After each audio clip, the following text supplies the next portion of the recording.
de ceux qui n'étaient pas son peuple aux enfants du Dieu vivant.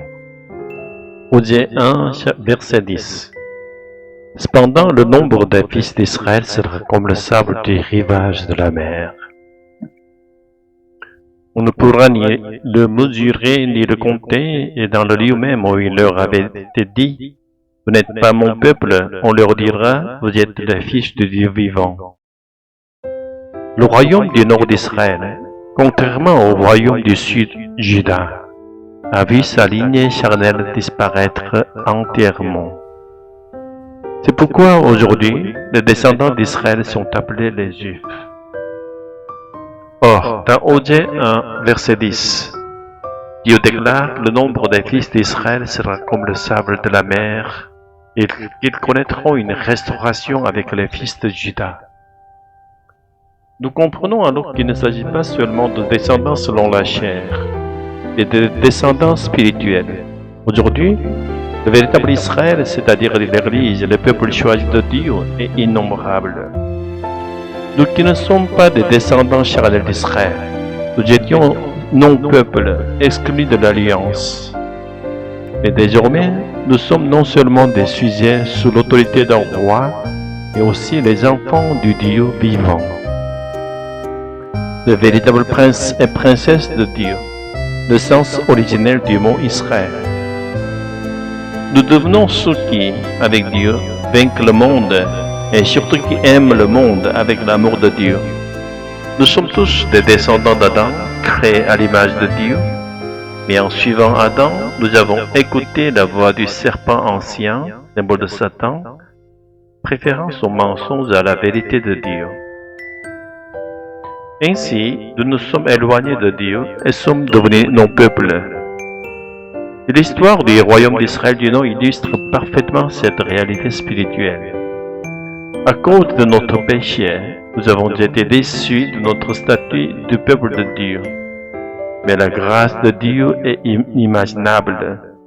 Il nous a restaurés non pas seulement comme peuple, mais comme ses enfants, nous donnant non seulement la vie, mais encore la vie éternelle.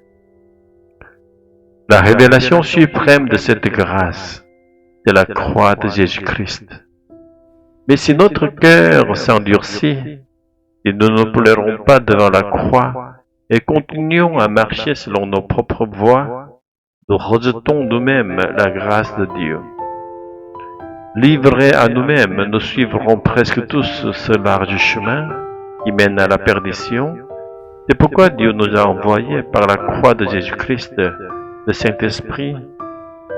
Par sa grâce irrésistible, l'Esprit nous conduit comme un berger sur le chemin étroit qui mène à la vie, afin que nous ne puissions pas refuser la grâce de Dieu, grâce acquise par la vie offerte de son Fils.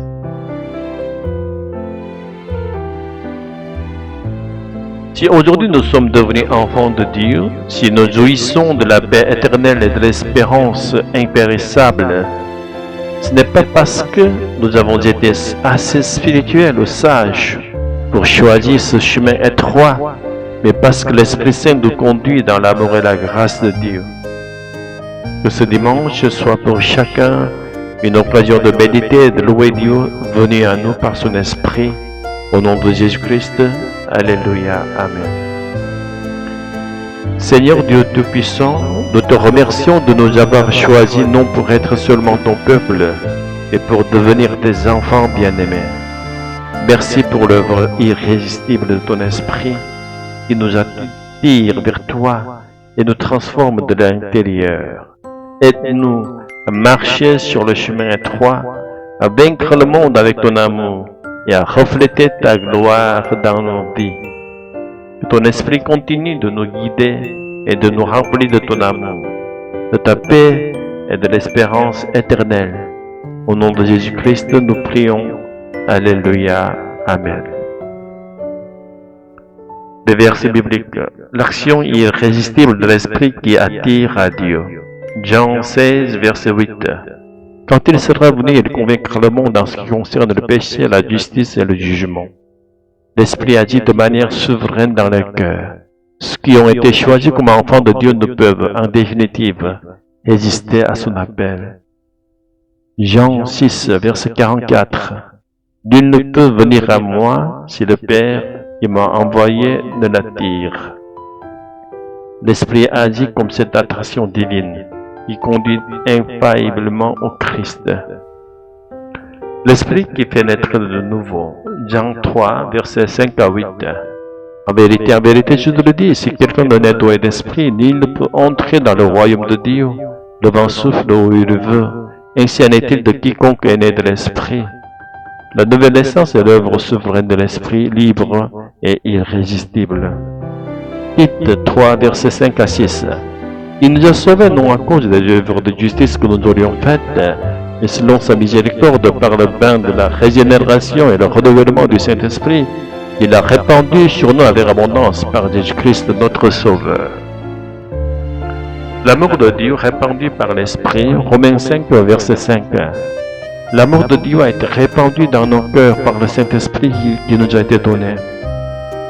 L'Esprit ne se contente pas de convaincre, il communique et impose l'amour de Dieu dans notre être intérieur. Ézéchiel 36, verset 26-27. Je vous donnerai un cœur nouveau, je mettrai en vous un esprit nouveau, je mettrai mon esprit en vous, et je ferai en sorte que vous suiviez mes lois. Dieu promet une action irrésistible de l'esprit qui change notre cœur et nous pousse à marcher dans ses voies. L'assurance que l'esprit nous conduit. Romains 8, verset 14. Et tous ceux qui sont conduits par l'Esprit de Dieu sont fils de Dieu. Philippiens 2, verset 13.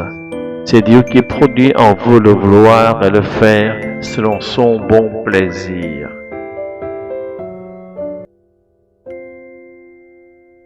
La méditation est riche, claire et bien structurée. Dieu a su mettre en lumière le contraste entre le non-peuple et les enfants de Dieu en reliant l'histoire d'Israël à notre réalité spirituelle en Christ. Les expressions claires ressortent bien et donnent de la force à ton message. Peuple, enfant, croix, grâce, Saint-Esprit, chemin étroit. 2 points me paraissent particulièrement réussis. L'explication du passage d'Israël charnel à l'Israël spirituel Église qui ouvre une compréhension universelle. La mise en valeur de l'action du Saint-Esprit non comme simple aide, mais comme guide irrésistible qui nous conduit vers le salut. À mon sens, ton texte garde ton pastoral et théologique équilibré, accessible et profond à la fois.